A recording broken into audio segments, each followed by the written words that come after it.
He went to feed the horses. He never expected to find a child begging him to save a life.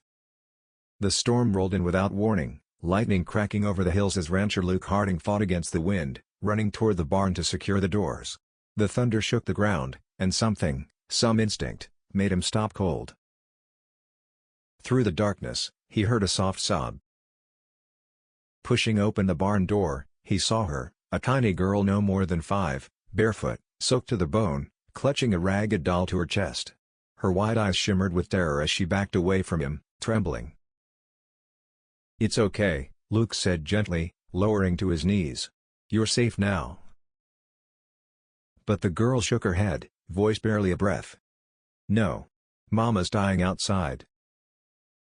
Luke's heart kicked hard. He grabbed a lantern and followed her through the storm, the wind trying to tear the light from his hands. They fought their way across the field toward a collapsed figure lying in the mud near the fence line, a woman, pale and motionless, blood staining her dress. Luke checked her pulse, faint, but there.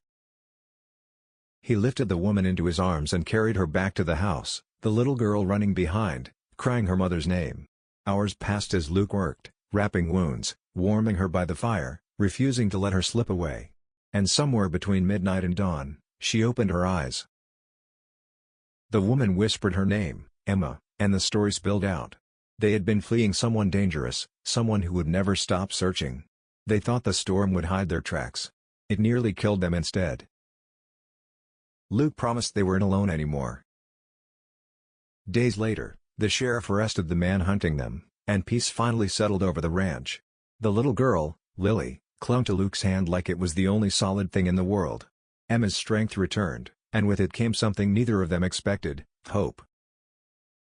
Luke had started the night ready to fight the storm alone. He ended it having saved a family, and found one of his own. Sometimes the worst storms lead you right where you're meant to be.